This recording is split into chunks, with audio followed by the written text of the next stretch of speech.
Matumbo wanted a foul. Iverson with the steal. Goes inside. Iverson a long three. Get some contact, not just be a jump shooter. The key, beautiful backdoor on a give out. Iverson off the turnover. So again, the Raptors within two. But Iverson puts it back to four. Iverson, Jermaine Jones with a fake. Gets inside. With authority for Jermaine Jones. Ball tip, the second, third jump. Iverson with the floater. Curry has it. Carter trying to get free. Carter at the buzzer. No good. And the Sixers hold on and advance to the conference finals. Everybody for Philadelphia 76ers. Stomp your feet. Everybody for Philadelphia 76ers. What's up, everyone? Welcome to the Burner Live. I am your host, Chris Deibler. You can follow me on Twitter at Mr. Crackpot. Today, it is the eve of Game 7, Sixers versus Raptors. I'm on zero sleep. I've been up since 4 a.m. Today's show, we're going to do a preview pod of our bold predictions, some over-unders, and our confidence levels heading into tomorrow night. As always, if you like what you see, make sure you hit like and subscribe below. And go Sixers, baby.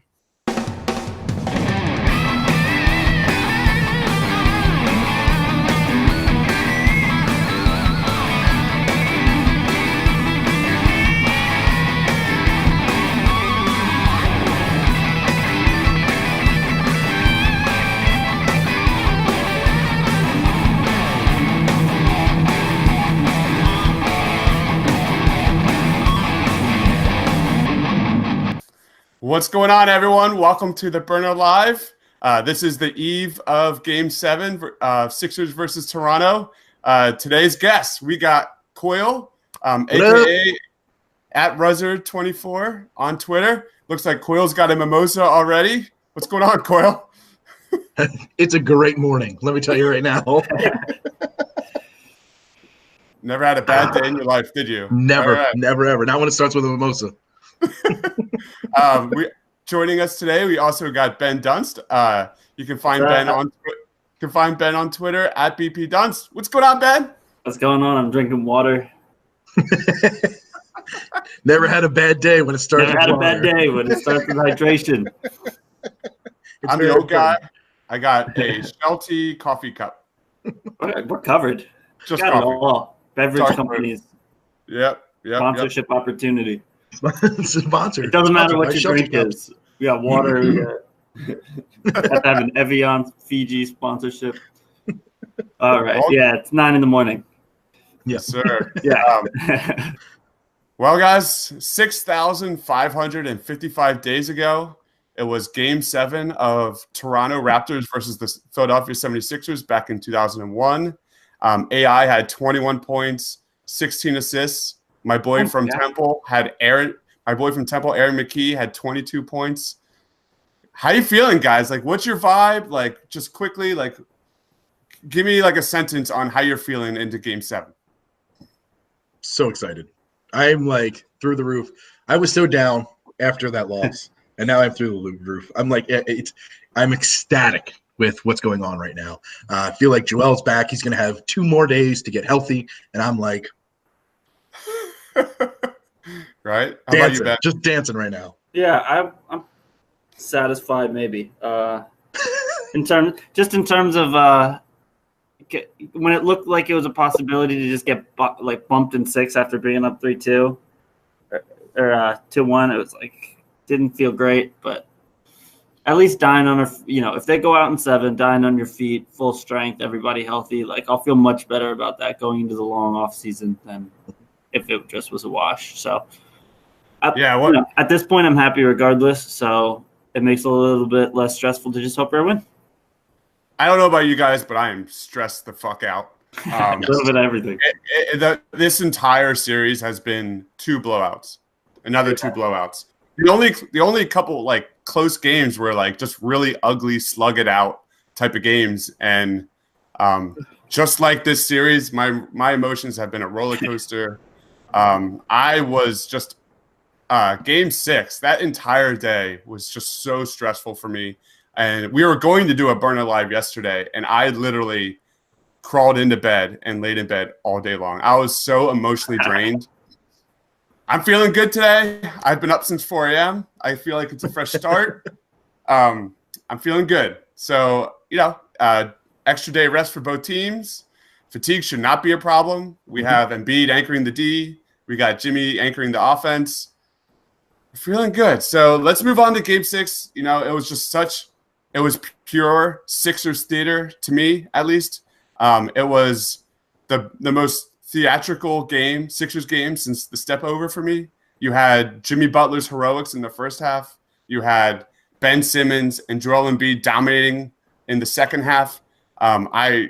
My favorite moments, if I had to give a list, my favorite moment was Jimmy Butler's heroics in the first half when he grabbed that offensive board at the end of the second quarter and then hit the N1 bank shot off the backboard. And then, the bucket and steal at the end of the first half.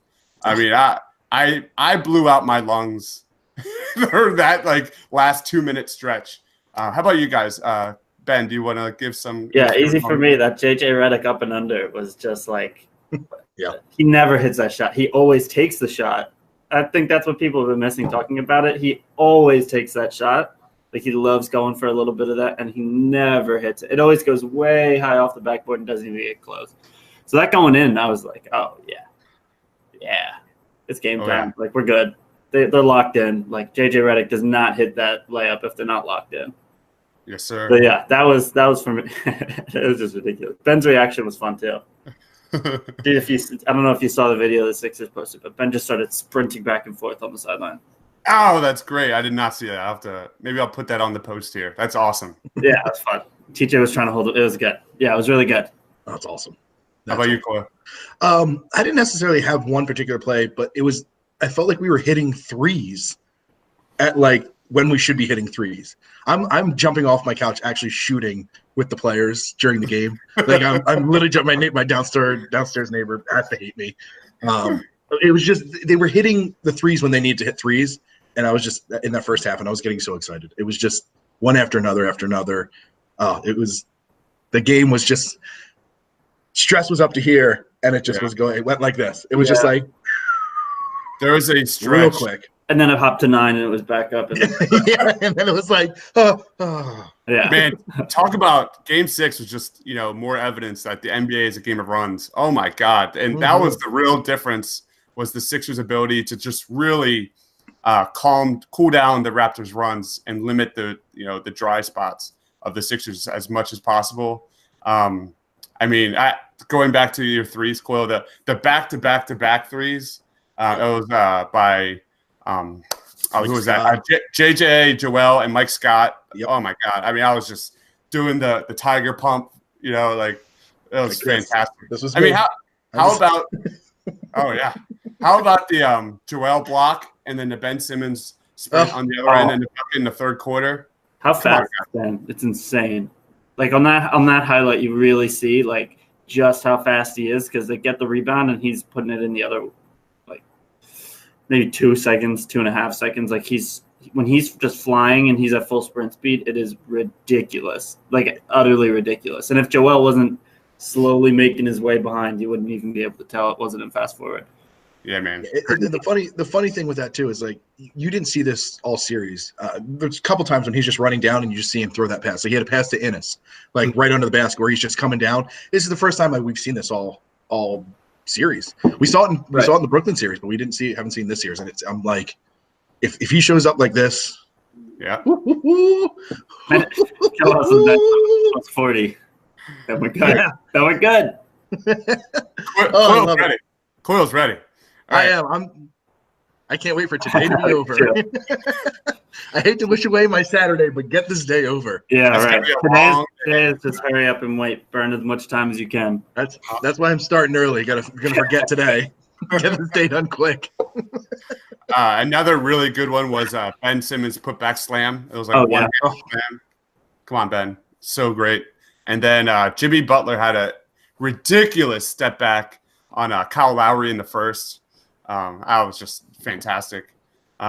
Anyone else like want to bring up? I mean, the biggest one that Tobias Harris. Look at Tobias Harris doing beginning of the year Tobias Harris things. It's what I called for. It's what I asked for, and I'm so excited. He was backing people down. And he shot way better last game. Not like he shot way better in game 5 than this game. Yeah, man. Yeah, Tobias Harris was on fire. It's so weird. It's so weird though. Like, he just seemed like he had so much better of a game, and he had a pretty just by like box score shooting. It was worse than game. He's such a strange player. You can never. He's one of those you have to watch him to see how good. Like you cannot look at his box score because sometimes his great shooting nights are horrible Tobias Harris nights. Yeah, it's so weird. I love it. He's such a strange player. Like, just such an enigma. Tobias is a really good segue into our keys of the game for Game 7. It seemed like Tobias and Jimmy Butler were going back and forth in that first quarter. And my first key of the game, Deibler's keys of the game, top 5, is come out fast. The first quarter differential in this series has been a very good indicator of who's going to win the game. In Game 1, the Sixers were a -8 in the first quarter. They lost. In Game 2, the Sixers were a +9. They won. In Game 3, they were a +3. They won. And in Game 4, they were a -3 and they lost. Game 5, they were a -1 and they lost. In Game 6, they were a +8 and they won. So, I mean, to me, that's Tobias Harris hitting his threes. It's Ben Simmons attacking, and getting involved without the ball in his hands. So every team who has won the first quarter in this series has won each game. Ben, do you have any thoughts about that? Yeah, so I was thinking the same thing in terms of, so you're going to Game 7 and you're on the road, and there's no way to change that, right? Like, you're playing on the road. So what I think you have to do is you have to take advantage of the Raptors' home court advantage and try to make it something in your favor just because you need whatever edge you can get.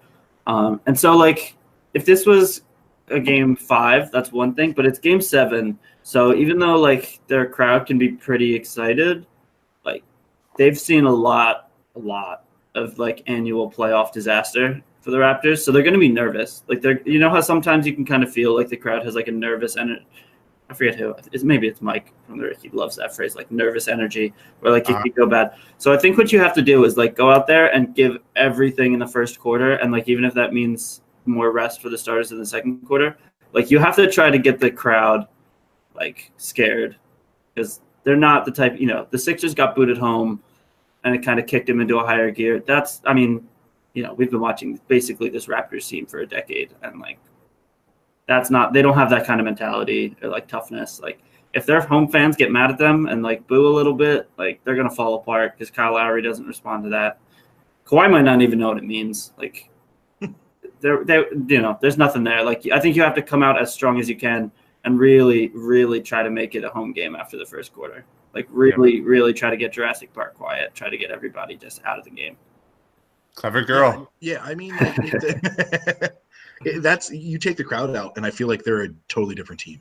Yeah, like it's one of those things. You're exactly right. As soon as you take the crowd out, that team just is going to start to make those mistakes. And it's weird. Like, you looked at when we had our blowout loss and when they had their blowout loss, and you saw stupid plays happening, balls being thrown away. Like, you kind of just take a player out of his element. And I feel like you take the crowd out, you're going to take the whole entire Raptors team out. And that's kind of a cool little thing that we need to be able to do. And it starts with us being able to pressure them, attack, doing that. And that's what's going to cause, taking the crowd right out. Yeah. Cool beans. All right, number 2. My second key of the game is aggressive Ben. There was no one more proud than me with seeing Ben Simmons in Game 6. I've been so hard on him over the last year. It's only because I want him to be the best Ben he can be. And I don't know if we can fly Dr. J. We saw Dr. J in his ear for Game 6. Can we fly him to Toronto? I think he was at Game 5. Really? So I bet we can. Yeah. I think he was across the court, though. I don't think he was next to him. Right. So, I mean, we move his seat. Yeah. All right. We buy up somebody's seat and put him right next to him. The whole front row. Drake is sitting in the mezzanine. It's exactly right. When we get this version of Ben, we are damn near unbeatable. I think it was only a +3, but that was because him and Kawhi were going back at it, back and forth. But he was absolutely incredible in Game 6. Ben needs to push the ball, be aggressive, get others in foul trouble, get to the free throw line. Ben Simmons had 6 free throws in Game 6. He had 4 the previous 5 games. That's the Ben Simmons we need. Yep. Yeah, That's the Ben Simmons that's going to take us to the Eastern Conference Finals. Any thoughts, Coyle, about Ben? Exactly what you were saying. But I don't even think it just comes down to Ben. I think it's the entire team of attacking. It's not just Ben. You saw movement. So much movement. People attacking, people taking backdoor cuts, stuff like that. It's not just Ben attacking. Yes, it is Ben. We need Ben to do it. But I think it's going to be the entire team needs to be attacking at all time, constantly moving, constantly running backdoor screens, constantly just heading towards the rim, trying to get open layups, trying to do that type of stuff. And that's what it's the entire team just needs to continue to attack. That was the first bucket of the game. Yep. I think it was the first bucket of the game. Was that Tobias Harris, like double clutch, two-handed? Everybody's got to be doing that. The whole if the whole strength of the team is that we can out rebound teams because everybody's 11 feet tall, then you got to go to the rim. Everybody. And JJ, it's got a little bit of sauce, so like everybody has to be going to the rim. I couldn't agree more. The Sixers had 16 offensive boards last 2 nights ago. That's incredible. It's incredible. Wow. I mean, so if we can get that kind of production, we're pretty much set. All right. So my number 3 key of the game is stop Siakam. This has been, the Kawhi Leonard show through and through. We've seen Simmons just do a terrific job on Kawhi. It doesn't matter. He's putting up historic numbers. In Game 6, when guarded by Ben Simmons, Kawhi shot 25% from the floor, 0 3-point field goals. That's exactly the Ben Simmons we need on defense. But the real key here is stopping Siakam. For whatever reason, the Toronto Raptors have not really exploited JJ on defense. They've not really utilized Marc Gasol on Tobias Harris. Mark's not really involved in the offense. So this is a 2-man game. If we can let Kawhi get his and really frustrate, make Siakam kind of second guess on offense, I think that is a huge key to this Game 7. Ben, you want to go first? Yeah, I think that's pretty much the MO we've seen is like keep Siakam from getting like 30 because Kawhi's going to get probably about 25, 30. And I think what really strengthens that, and we were talking about this a little while ago on here, that Kawhi's like slowed down. He's still slowing down is still like whatever he had, 26 and 14 or something like ridiculous. And a monster. But those first couple games, those first 4 games or so, like it was insane. Like every shot was a mid-range fadeaway through like after contact. Every single one dropped. It was insane. He's still getting his one like easy ISO drive dunk per game, but like Kawhi looks like a human basketball player instead of like robot Jordan. Like he did in games like 1 through 3 and kind of 4. Like now, if this is the Kawhi we're gonna get, then like this game is winnable because like he's gonna turn it over a bunch. He didn't have like a ton of huge defensive plays. Like they're beatable if Kawhi's human and Siakam's quiet, and that's a formula they've managed to find. I mean, again, Kawhi being quiet is really a Kawhi thing more than anything, but. Yeah, that's what they have. I agree. That's what they have to look for is if you can take Siakam out of the game, especially I love the way that they're just letting him shoot anything above the break from 3. And they were talking about it on the broadcast, how he went to Nick Nurse when Nick Nurse was an assistant coach and said, Coach, I got to be able to shoot. And they started him at 4 feet around all sides around the rim and just backed it up. So I think that kind of is part of the motivation of just let him shoot above the break, diagonal, deep threes, because like he is one of those players who wants to see the ball go in a couple times from mid-range, from like inside, and then kind of work his way back throughout the course of a game, and he'll be able to hoop on you. But like if you're making him just shoot, stand still, no rhythm above the break threes, like he'll hit some, but not enough to kill you, not enough to sink you, like not 5 for 6 like JJ Redick could. So I think that technique of just make Siakam shoot threes that aren't from the corner and see where that takes you. I think that'll prove successful again against Siakam in particular. And then it pretty much just comes down to what Kyle Lowry do you get. Much in the same way it depends on what Ben Simmons we get. Right on. Coyle? Yeah, I mean, if you take away his mid-range to close-range game, he kind of fades away. He's so young that he fades away in the game. And that's one of those things where if you don't let him shoot those close shots and keep him outside, as long as he's not hitting that three, he will fade away into that game, and we don't really have to worry about him. He's going to get his, but you keep him shooting outside, and as long as he's not getting open shots, and that was one thing that I was really worried about last game too. There was way too many open looks at three, even though they shoot a million threes, and that's part of their game. They had way too many open looks where if those would start to fall, if they're going to fall in Toronto, you're going to start the crowd starts going to get back into it. So we got to limit the open threes, but make sure that they're taking threes and not that close shots with Siakam. Mm-hmm. I agree. All right, number four. Pedal to the metal, baby. What can't happen in Game 7 are those long stretches of zero offense and defense. Yeah. Brett Brown did a really good job in Game 6. With really slowing down those Toronto Raptors runs. The Sixers' ability to kind of cool down that run, I think a lot of it was Jimmy Butler being able to get to the free throw line, slow down the runs. The Sixers absolutely must be able to build a fourth quarter lead and heading into the fourth quarter. So I think that's a huge piece of no long periods where turnover. Yep. That's what I'm talking about. What do you got? Coyle, you want to start us off? Yeah, take care of the ball. Take care of the ball. JoJo can't be dribbling the ball at the 3-point line. Even though he kind of got away with it last game, he can't be doing it this game. It's going to be too loud in there. It's going to be too, people are going to be running. It's Game 7. People are going to be running all over the place. We have to control the ball and continue to have the people who should be controlling the ball at the top of the key controlling the ball. I mean, I agree with you with the can't do those runs where we're going 3 minutes without scoring. Whether that's just doing ISOs and letting Jimmy Butler do whatever he needs to do, or JoJo do whatever he needs to do. You just have to keep that from happening. Ben, what about you? What do you think? I'm with you guys on that. I think pace, taking care of the ball, taking it inside, go for I think a lot of times those stretches come when they're unwilling to really take it inside and drive, and they want to just take mid-range jumpers or Jimmy step backs and JJ Redick just running around screens and shooting whenever he has a millimeter of space.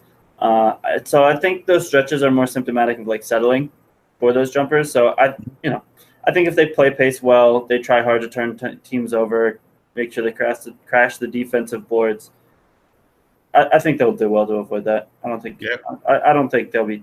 There'll always be a stretch in a game where you don't score much for 3 minutes, but as long as it's one run and not a extended 7 minutes of no field goals, that's all right. Yep. All righty. Yeah, and of course Ben Simmons had 0 turnovers. Zero turnovers. That's everything. It's everything. It's absolutely great. Kawhi had more turnovers in the series than Ben. That's interesting. Yep. Right? You never hear that on WIP. No, what you hear about is his monstrous hands.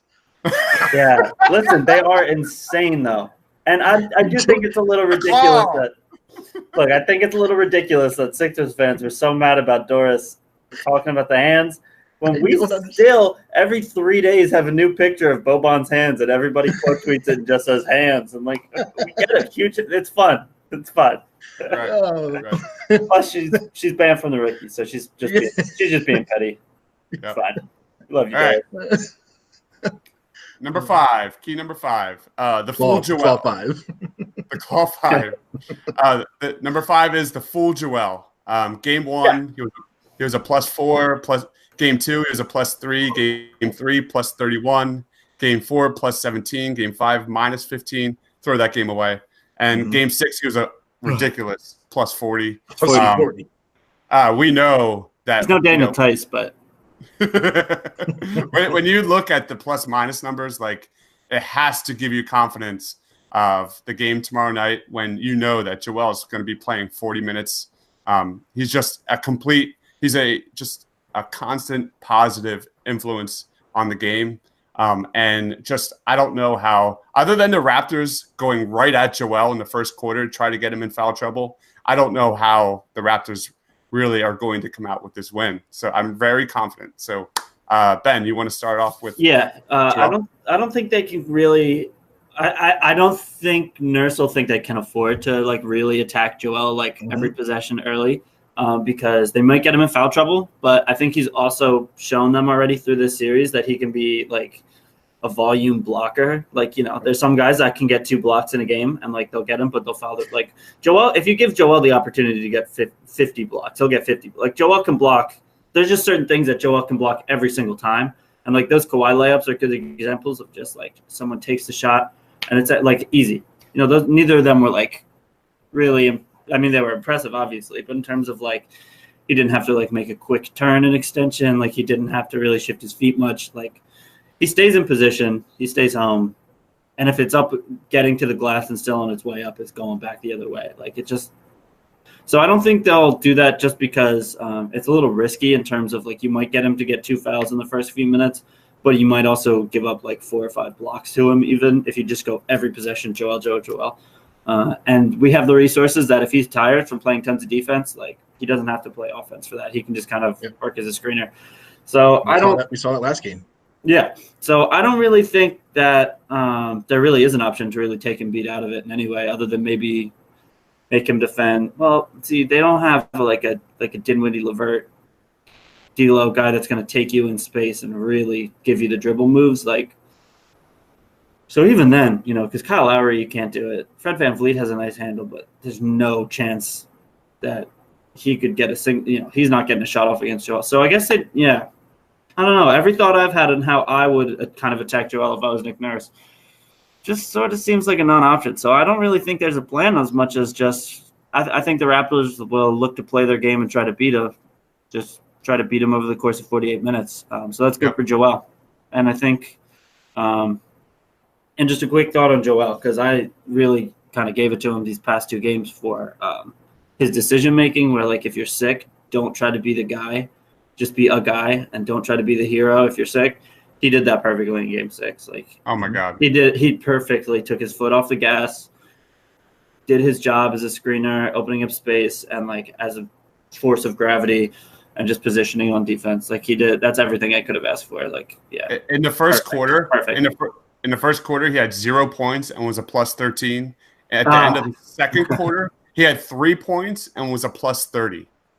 There it is, Ben. Yeah. There it is, Ben. Right there. That's exactly what I'm talking about. Yep. Yeah. Right. We don't need him to be an offensive monster right now. Like, I mean, it doesn't hurt, but it doesn't. But we don't need him to, and that's Right. that's what's so great about this. We just need him to stay back there, put his hands in the net, and just kind of stand. Just kind of stand there. That's all we really need him to do. He also. I'm watching some of the blocks that he had in that game. He has one of the quickest drops. Like he can drop. Like he looks like an offensive lineman, one of the best offensive linemen that just drops his leg and turns. Like it's insane. It's insane how much ground he covers. He's the best. That's what I mean. Like you can't throw 15 layups at him in a quarter because he might walk away with 6 blocks. Definitely not. And then we run. That's us running. That's us going on a run. So instead of we're getting into foul trouble, no, Sixers are now up. Right. 10 But I points. don't think they can afford to try. Frankly, Nope. Maybe it Can't would do work, but if it doesn't work, you just gave up Game 7 in the first quarter. So. Yep. All righty. Let's talk about confidence levels. The Raptors are currently 6.5 point favorites for tomorrow. In Game 7s, home teams have won 71% of the game since 2005. Even further, teams have won 55% of elimination games. Let's do this. So on a scale of like 0 being scared shitless, 10 being uber confident, what is your confidence level going into Game 7? Coyle, you do it. 7.5. 7.5. 7.5. All right. 7.5. I'm confident. like I am. Take that. What is it? 6 points? 6.5 points? Yeah. Take that, put on your dog mask. Bring the dog mask, and you see Alan with his dog mask holding it up. Yeah. He's gonna be doing it out there too. So we're gonna win. All right. No, I'm a 10. I change it. I'm a 10. We're gonna win this game. I'm a 10. Change it. 10. 10. It's a 10. 10. 10. All right, Ben, you I'll go. say, well, I don't know. I can't say 10 with Kawhi on the other team because that would be it would be dishonest. I would love to say 10, but like I really don't feel a 10. Maybe like a 7 because I feel like they have a good. I'll say they have a very good shot at winning. They've won every game where Joel Embiid looks like Joel Embiid, right? Like, Yep. Game 1, was he like functional in game 1? It was like 20 years ago in my mind. I don't think they were like ready. a lot I don't of, think they were ready to play in game 1. Like they didn't look right. like they were. So they've lost one game where Joel was like a human being and not a pile of mucus. So like, I think they have a good shot at winning. If Kawhi is slowed down, Marcus Gasol's playing a game 7 after dealing with like maybe the biggest dude in the league for 6 games. Sorry, like. And I had mentioned that before. Like, I think that Game 7 benefits the Sixers just in terms of Marcus Gasol's knees and Kawhi Leonard's circuitry. Like, I think they have a good shot at pulling it out, but it's an away game on the road. I will say, so 6.5 point favorites. That's pretty much in line with Portland and Houston were in their last games at home in Game 6s. So pretty much the same line. Okay. And also, I looked and. For the past 3 years, a road team has won a Game 7 in the second round. There we go. There's only 2 shots. So it's either us or, I guess, Portland. Right? Denver. I choose us. I choose us. So it's and everyone knows what I choose matters. So but I just mean in terms of like, there's so many like national media and even local media people who are like, it's on the road, Game 7, like basically cut it now. Yep. Road teams win Game 7 sometimes. Like, yep. And what did you say? 71%? Like 29% is a very healthy chance. If it was like 4%, then it's like, ooh, okay, we'll see. But like 29% is like a third of the time almost. Like that's a good chance. That's a good. And most of those teams do not have teams as good as the Sixers. So yeah. I'm right around like a 7. I think a 7 is a good number. Just like Game 6, just like every game this series, you're going to know within the first 6 minutes of what you're going to get from Ben, what you're going to get from Joel, and how much JJ's moving without the ball, how much Tobias is getting open looks. Like you're going to know. And what you'll get from Gasol and Lowry, I think, have been the same. You've really been able to tell what players Gasol and Lowry are in the first quarter. If Gasol's shooting, then you got a whole different game plan, and if Lowry's playing basketball instead of just yelling at the refs on offense and falling down on defense, which like sometimes he has played basketball, and the Sixers lost by 40 when Kyle Lowry like shut up for a game and tried to play basketball, and like I don't think he will because I think in a crucial moment I think he fades. We got but I don't remember what else I was going to say. I hope they win. The season doesn't feel over. Right? Like, it doesn't feel like the last game of the season. So, for that reason, the Sixers have to win because the season's not over yet. And if they lose, the season's over, but the season isn't over yet. So, it's a win. We got a whole other series. We have a whole other series we have to play. At least. And then a whole other series after that. And then a whole other series after that. All right. So, that's why I woke up this morning at like 3:30 because it dawned on me that, holy shit, there is a chance that we're all going to be at the Rice to Ricky Sanchez lottery party, and that could be the night before the Eastern Conference Finals for Game 1, and that just completely freaked me out. I was thinking too. It's crazy because the lottery party is always like when the off season really starts to get going. Like a couple weeks into the off season, and we might have a game on Wednesday. Like it's insane. This is just like things change so fast, and what's going to be so great is that we're going to get the number 1 pick, and then we're going to have a game the next day, and it's going to be insane. Oh, worst take. Insane. Oh, we got to keep our segment of the worst take since the last episode going. Anyone who has even entertained the thought of trading Ben Simmons for John Morant. Are you stupid? All right, sorry. That's all. I couldn't keep that in. John Morant For Benson, what? Oh. All right, We just let's watched get into D'Angelo Russell get washed for by Ben Simmons. All right, that's all I got. over unders for Game 7. All right, let's start off. I got a bunch of these. I want you guys to give me like a quick rapid fire. Rapid fire. Let's do this. 19.5 points for Ben Simmons. Under. I'm going to take the over. All right. I'll take the over. This is going to be Ben Simmons' night. All right. 4.5 free throws by Ben Simmons. Over. Over. Over. If he's having a big night, he's got to be at the free throw line. Yep. All right. I think they 30. because we're up in the fourth. 39.5 points by Kawhi Leonard. Under. We need it to be under. No, I think under. His career high was 43. I mean, before this series, his career high was 43. He broke it. I think 39 is too much to ask for him in a Game 7. Under. Yep. Under. 4.5 turnovers by Kawhi Leonard. Oh, man. That's an under. I'm going to say over because he's going to have the ball the whole game, and that's right around his normal rate. Point. His turnovers have been climbing in this series. Yeah. So Ben Simmons. He has more than that. That's Ben. Yeah. All right. Trade him. Trade him for John Morant. Oh, my God. Oh, kill me. All right. 18.5 points by Tobias Harris. It's tough. I think under, but in a good way. Okay. Like 17, I think- but that's because because Joel Redick and JJ and JoJo score a bunch of points. Yeah, I think you're going to see him under, but you're going to see some other stats that are going to be high. Assists. 12 You're going to rebounds. see some assists, and some crazy amounts of rebounds. All right. Yeah. I'm definitely going to go under with that one. I fully agree with you guys. All right. 3.5 3-pointers by Tobias Harris. 3.5 made. Yeah. I'm going to take the under.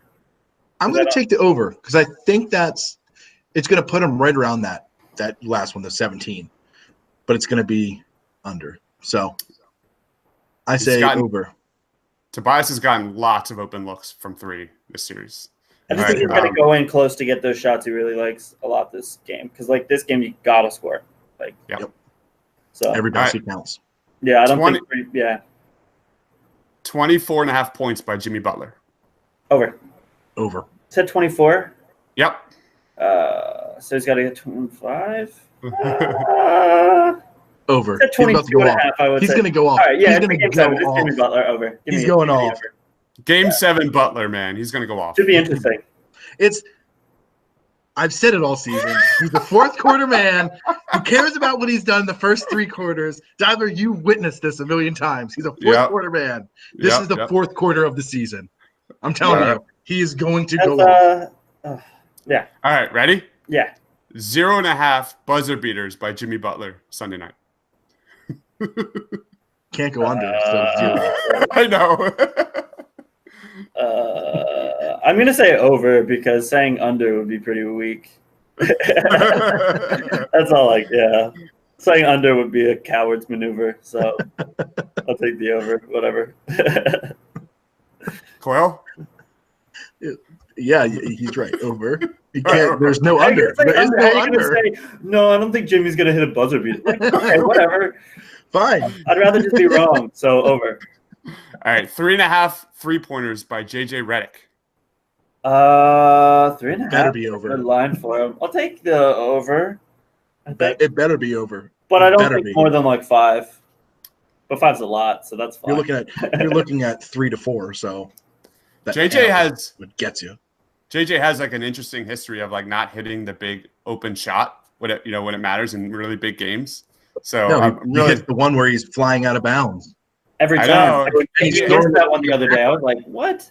It's so crazy to me how he hits those off-balance threes. It's crazy. I still don't get it.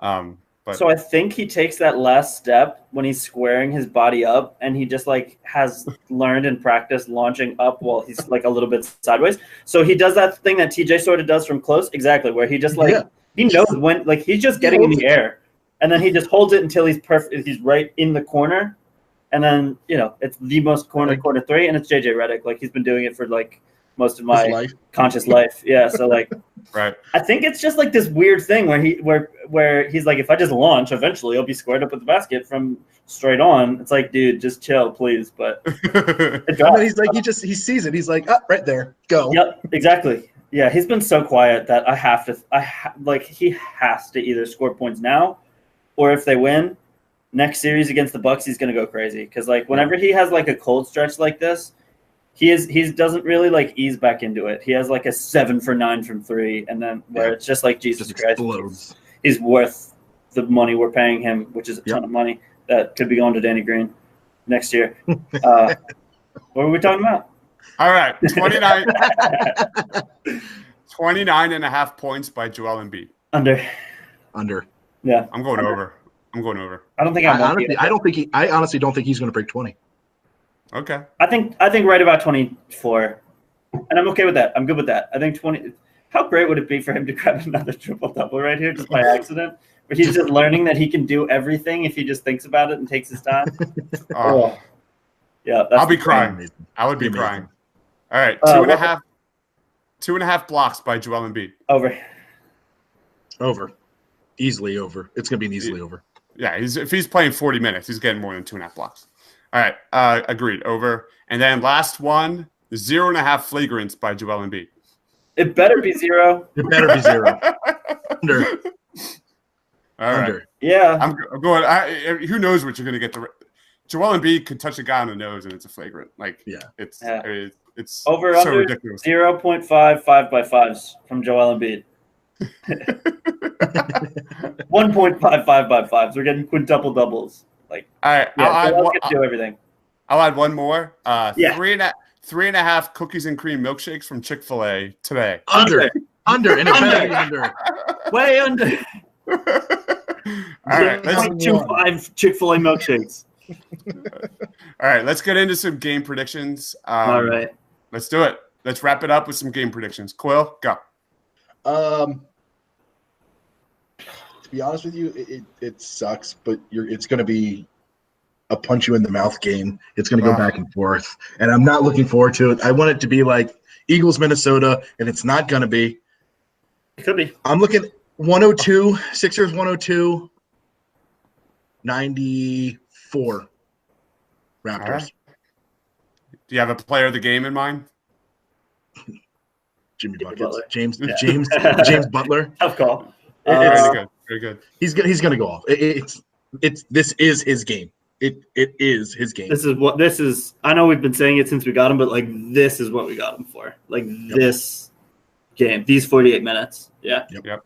I'll say something along the lines of like 111, 102. Sixers with Joel as like the man of the match. All right. Maybe Mike Scott goes for 50. Who knows? I don't know. 50. I feel like I have no read on this game. Like no read on this game whatsoever. It's been so back and forth that you have no idea. It's been a mess. Like I have no idea. I don't know. Yeah, I mean, maybe Fred VanVleet goes off for like 11 points on 4 of 12 shooting. Like I don't know. Yeah, Sixers win 110 to like 95. I think this is going to be the Ben and Jimmy show. 98. That's the same answer, Chris. It's the same answer. I think we're going to see a lot of Jimmy and a lot of Joel on Sunday night, and it's going to be their coming out party. Everything since the Nets series has been building up with Joel and Jimmy, and I think those are the two that's really going to take us. Anything else, guys? Man, I want Danny Green so bad. He'd be perfect. He'd be perfect. He's been amazing. I mean, he's been bad shooting. I don't know what he's going to demand. He's pretty old. All right. He's probably going to want years. I don't know. Coyle? Any last words, Coyle? Any last words before Go Sixers, 10-9-8, 76ers. 1, 2, 3, 4, 5, Sixers. All right. So you are listening to the Burner Live. This is our Game 7 preview. Go Sixers, baby. Keep an eye on Jason Blevins. He'll be in Toronto. Yes. Jay will be in Toronto covering the game. Check it out there on his feed for important, information. Important things. Fantastic. Later, guys. All right, bye.